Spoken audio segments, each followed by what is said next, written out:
आज 24 जनवरी 2025 बरोज जुमे को आज की जुम्मा ऑफर वाली वीडियो मलिक वकास साहब ने यूके से इसकी डील बनाई है और उनका फार्म हाउस है सरगोदा में। तो मेहदी डेयरी फार्म लिया से सरगोदा के लिए इसे हम कार्गो कराने लगे थे। तकरीबन 3 घंटे पहले इसकी लाइव वीडियो लगाई गई थी, तो इसकी अब मिल्किंग वगैरह करा ली है। अभी मिल्किंग कराई है। नींबू चड्डे में जानवर है, मिल्किंग के बाद कैसे निचड़ गया है आपके सामने है। ऐसे ही मैं कहता हूँ हमेशा नींबू चड्डे वाला जानवर लिया करें। लटके हुए हवाने और गोश्त वाले हवाने में कभी भी दूध नहीं होता। बच्चे इसका आगे बांध दिया गया है। अल्लाह भाई के नसीब करे, इन्हें चोना पीना नसीब करे।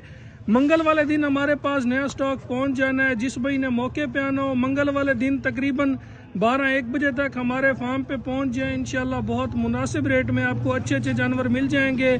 मेहदी डेयरी फार्म लिया से इसे हमने खैर वफियत से लोड करा दिया है। पराली कचरा नीचे डलवा दिया गया, ऊपर तरपाल लगवाएंगे ताकि खैर वफियत से ये जानवर भाई के पास पहुंच जाए।